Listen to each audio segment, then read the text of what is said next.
Bismillahirrahmanirrahim. Assalamualaikum warahmatullahi wabarakatuh. Selamat pagi dan salam sejahtera untuk kita semua. Yang terhormat kepada Bapak Buhari SSTP MAP selaku penguji, dan yang saya hormati kepada Ibu Cici Anggresta Eskep selaku mentor, dan Bapak Fisika Prasetyo Putra STMT selaku coach. Baiklah, hari ini saya akan memaparkan rancangan aktualisasi saya yang berjudul Pemanfaatan Media Leaflet dan Video untuk Meningkatkan Pengetahuan Ibu Nifas tentang Metode Pijat Oksitosin di Kamar Bersalin RSUD Natuna. Sebelum saya memaparkan rancangan aktualisasi saya, izinkan saya membukanya dengan sebuah pantun. Saat sahur makan nasi, berbuka puasa tersedak kolak. Hari ini seminar rancangan aktualisasi dengan tema ASN berakhlak. Baiklah, Pak, perkenalkan, nama saya Dina Larasati STRK, jabatan saya sebagai ahli pertama bidan, instansi saya di Rumah Sakit Umum Daerah Natuna, khususnya di Kamar Bersalin. Uraian tugas saya yaitu sebagai pelayanan kesehatan ibu, anak, pelayanan kesehatan reproduksi perempuan dan keluarga berencana, serta mengelola pelayanan kebidanan dan melaksanakan program pemerintah. Aktualisasi saya ini akan dilaksanakan di tempat saya bekerja, yaitu di RSUD Natuna, yaitu di Jalan Ali Murtopo, Ranai Kota, Bunguran Timur, Kabupaten Natuna, Kepulauan Riau. Visi dari RSUD Natuna yaitu menjadi rumah sakit rujukan masyarakat Kabupaten Natuna yang terpercaya. Untuk mewujudkan visi tersebut ada beberapa misi, yaitu yang pertama meningkatkan pelayanan kesehatan yang prima, adil dan terjangkau. Kemudian moto RSUD Natuna yaitu melayani dengan hati. Nilai organisasinya yaitu aspiratif, responsif, partisipatif, implementatif dan integritas. Baiklah, pada latar belakang yaitu ASN atau aparatur sipil negara adalah profesi bagi pegawai negeri sipil dan pegawai pemerintah dengan perjanjian kerja yang bekerja pada instansi pemerintah. Fungsi dari ASN adalah sebagai pelaksana kebijakan publik, pelayanan publik, serta perekat dan pemersatu bangsa. Tujuan umum dari aktualisasi ini adalah membekali ASN agar mampu mengaktualisasikan nilai-nilai ASN berakhlak, yaitu berorientasi pelayanan, akuntabel, kompeten, harmonis, loyal, adaptif, dan kolaboratif. Selanjutnya, pada identifikasi isu, saya mengambil 5 isu di tempat kerja saya. Yang pertama ada belum optimalnya pengetahuan Ibu Nifas tentang metode pijat oksitosin. Kondisi saat ini yaitu sampai saat ini di Kamar Bersalin Rumah Sakit Umum Daerah Natuna masih terdapat beberapa Ibu Nifas yang masih percaya dengan mitos terdahulu tentang bayi yang baru lahir harus segera diberikan susu formula dikarenakan ASI tidak keluar dan sedikit, sehingga membuat Ibu Nifas cepat menyerah dan tidak ingin menyusui bayinya. Kondisi yang diharapkan yaitu Ibu Nifas dan suami mampu menerapkan metode pijat oksitosin sehingga produksi ASI meningkat. Pada isu kedua yaitu belum optimalnya kepatuhan cuci tangan 6 langkah yang baik dan benar oleh keluarga pasien. Kondisi saat ini di Kamar Bersalin itu masih ada beberapa pengunjung dan keluarga pasien yang tidak menerapkan cuci tangan 6 langkah yang baik dan benar, padahal sudah tersedia wastafel dan hand scrub serta stiker cuci tangan 6 langkah yang baik dan benar. Kondisi yang diharapkan yaitu keluarga pasien mampu menerapkan cuci tangan 6 langkah yang baik dan benar. Pada isu ketiga yaitu belum optimalnya pengetahuan ibu tentang penggunaan alat kontrasepsi pasca persalinan. Kondisi saat ini yaitu kurangnya pengetahuan Ibu Nifas tentang alat kontrasepsi yang akan digunakan oleh ibu pada saat pasca persalinan. Masih ada beberapa pasien yang tidak mengerti jenis alat kontrasepsi, kegunaan dan efek sampingnya dari alat kontrasepsi tersebut, sehingga pasien bingung untuk menentukan alat kontrasepsi yang akan digunakan nantinya. Kondisi yang diharapkan yaitu Ibu Nifas mampu untuk memahami dan menentukan alat kontrasepsi yang dibutuhkan. Selanjutnya pada belum optimalnya tingkat kedisiplinan kunjungan keluarga pasien di Kamar Bersalin RSUD Natuna. Kondisi saat ini yaitu masih terdapat beberapa keluarga pasien yang tidak patuh terhadap aturan berkunjung pasien di Kamar Bersalin. Kondisi yang diharapkan keluarga pasien patuh terhadap aturan berkunjung pasien di Kamar Bersalin. Kemudian pada isu kelima yaitu belum optimalnya pengetahuan Ibu Nifas tentang tanda bahaya masa nifas. Kondisi saat ini pemberian edukasi kepada Ibu Nifas tentang tanda bahaya masa nifas di Kamar Bersalin belum optimal. Kondisi yang diharapkan yaitu Ibu Nifas mampu untuk memahami tanda bahaya nifas. Setelah dilakukan identifikasi isu, maka langkah selanjutnya adalah penetapan core isu. Di sini saya menggunakan 2 teknik tapisan isu. Yang pertama ada PKL dan yang kedua ada USG.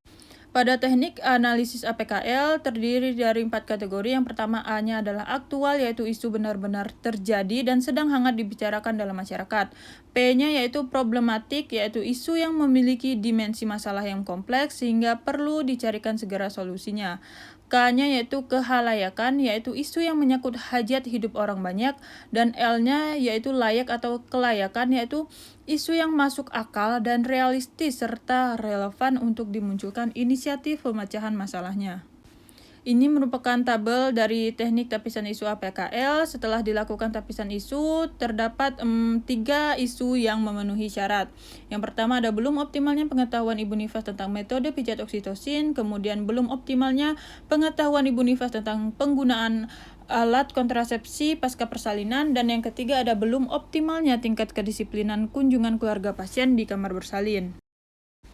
Selanjutnya pada teknik analisis USG, yaitu U-nya urgensi atau seberapa mendesak suatu isu itu harus dibahas, dianalisis, dan ditindaklanjuti. S-nya yaitu seriousness, yaitu seberapa serius isu harus dibahas dengan akibat yang ditimbulkan. G-nya yaitu growth, yaitu seberapa besar kemungkinan memburuknya isu tersebut jika tidak ditangani sebagaimana mestinya.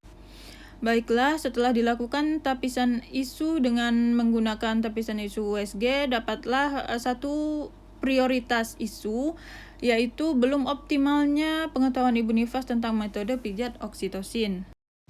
Setelah dilakukan tapisan isu menggunakan 2 teknik, yang pertama APKL dan USG, dapatlah rumusan isunya, yaitu belum optimalnya pengetahuan Ibu Nifas tentang metode pijat oksitosin di kamar bersalin RSUD Natuna.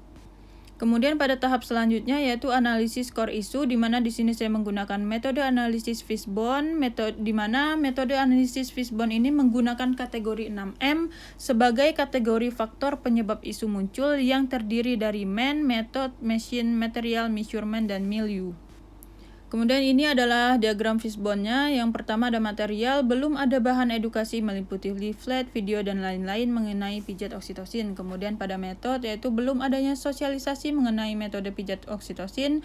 Pada milieu, budaya memberikan susu formula ke bayi karena produksi ASI sedikit. Kemudian pada measurement yaitu belum adanya informasi dan belum ada mekanisme tindak lanjut jika produksi ASI sedikit. Kemudian pada men yaitu rendahnya kesadaran pasien dan suami kurang pemahaman, dan bidan belum pernah mengedukasi kepada pasien tentang teknik pijat oksitosin ini. Kemudian pada mesin yaitu belum ada sistem yang mengatur bagaimana menggunakan metode pijat oksitosin. Nah, setelah dilakukan analisis penyebab terhadap isu prioritas dengan menggunakan Fishbone, diperoleh penyebab-penyebab prioritas yang perlu diselesaikan, yaitu dikarenakan kurangnya sosialisasi yang efektif serta minimnya media edukatif. Di sini saya menggunakan media edukatif leaflet dan video. Gagasan kreatif penyelesaian core isunya yaitu pemanfaatan media leaflet dan video untuk meningkatkan pengetahuan Ibu Nifas tentang metode pijat oksitosin di kamar bersalin Rumah Sakit Umum Daerah Natuna. Selanjutnya pada kegiatan rancangan aktualisasi, di sini ada 6 kegiatan. Yang pertama yaitu koordinasi dan konsultasi dengan mentor terkait gagasan kreatif. Tahapannya yaitu mempersiapkan rancangan kegiatan aktualisasi, melakukan konsultasi pada mentor menghadap kepala ruangan kamar bersalin untuk memberitahukan tentang rancangan kegiatan aktualisasi yang akan dilakukan di kamar bersalin. Salah satu nilai dasar ASN-nya yaitu akuntabel, di mana melakukan konsultasi dengan mentor dan membahas rencana kegiatan secara bertanggung jawab sehingga mendapat dukungan yang baik. Selanjutnya di kegiatan kedua yaitu membuat kuesioner pre-test, post-test, leaflet, dan video tentang metode pijat oksitosin. Tahapannya yaitu mencari materi tentang pijat oksitosin, merancang desain leaflet dan video, dan membuat kuesioner pre-test, post-test, kemudian mendesain leaflet dan video metode pijat oksitosin, dan mengunggah leaflet dan video tersebut di dalam media sosial. Salah satu nilai dasar ASN-nya yaitu kompeten, di mana mendesain leaflet dan video dengan model dan warna yang menarik serta sesuai tujuan, sehingga isi dari leaflet dan video tersebut dapat dipahami dengan mudah oleh pasien. Pada kegiatan ketiga yaitu melakukan sosialisasi kepada teman sejawat di kamar bersalin mengenai leaflet dan video tentang metode pijat oksitosin. Tahapannya yaitu melakukan koordinasi dengan mentor, kemudian menyebarkan undangan kepada teman sejawat untuk hadir pada acara sosialisasi, kemudian melakukan pembukaan acara sosialisasi dan menjelaskan isi leaflet dan video yang ada di dalam media sosial. Kemudian memberikan kesempatan kepada teman yang hadir untuk bertanya dan memberikan kritik serta sarannya. Setelah itu menutup acara sosialisasi, di mana salah satu nilai dasar ASN-nya yaitu harmonis. Saat sesi tanya jawab, saya menerima masukan dari kepala ruangan dan teman sejawat serta bersedia memperbaiki masukan yang telah diberikan.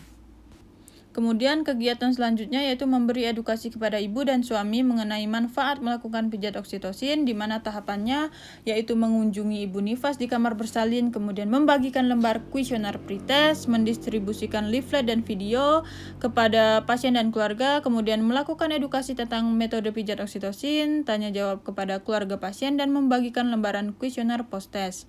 Salah satu nilai dasar ASN-nya yaitu berorientasi pelayanan. Dalam memberikan edukasi, saya menyampaikan informasi dengan jelas sesuai keilmuan yang saya dapat. Kemudian kegiatan selanjutnya yaitu melakukan pijat oksitosin pada ibu nifas serta melibatkan suami ibu dalam melakukan pijat oksitosin.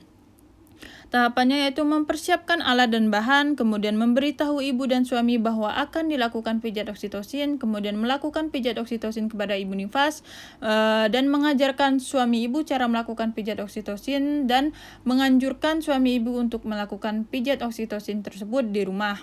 Salah satu nilai dasar ASN-nya yaitu kolaboratif, di mana dalam melakukan pijat oksitosin saya bekerja sama dengan suami pasien. Dan pada kegiatan terakhir yaitu evaluasi hasil kegiatan edukasi tentang metode pijat oksitosin, di mana tahapannya mengumpulkan kuesioner pretest post-test, kemudian merekapitulasi dan menghitung hasil kuesioner tersebut, dan membuat laporan hasil evaluasi serta melaporkan hasil evaluasi kepada mentor. Salah satu nilai dasar ASN-nya yaitu akuntabel, di mana dalam mengumpulkan kuesioner dan mengolah hasil evaluasi, saya akan bertanggung jawab dan transparan. Baiklah, dari keenam kegiatan tersebut, kontribusi terhadap tujuan organisasi adalah mendukung pencapaian misi RSUD Natuna dan penguatan nilai organisasinya, yaitu terbentuknya rancangan kegiatan yang baik dapat memperkuat nilai organisasi RSUD Natuna. Kemudian ini merupakan jadwal kegiatan saya. Yang pertama yaitu koordinasi dan konsultasi dengan mentor terkait kegiatan aktualisasi dan membuat kuesioner pretest post-test, leaflet dan video tentang metode pijat oksitosin ini akan saya lakukan pada minggu keempat bulan September. Kemudian pada kegiatan melakukan sosialisasi kepada teman sejawat di kamar bersalin mengenai leaflet dan video tentang metode pijat oksitosin, saya akan lakukan pada minggu pertama bulan Oktober. Selanjutnya pada minggu pertama sampai dengan minggu keempat bulan Oktober, saya akan melakukan kegiatan pemberian edukasi kepada ibu dan suami mengenai manfaat melakukan pijat oksitosin dan melakukan pijat oksitosin pada ibu nifas serta melibatkan suami ibu dalam melakukan pijat oksitosin. Selanjutnya pada kegiatan terakhir yaitu evaluasi hasil kegiatan edukasi tentang metode pijat oksitosin akan saya lakukan pada minggu pertama bulan November. Nah, selanjutnya ini merupakan dokumentasi konsultasi saya dengan mentor saya yaitu Ibu Cici Anggresta Eskep. Baiklah, sekian pemaparan rancangan aktualisasi dari saya. Terlebih terkurang saya mohon maaf. Dimohon untuk kritik dan sarannya yang membangun. Terima kasih. Wassalamualaikum warahmatullahi wabarakatuh.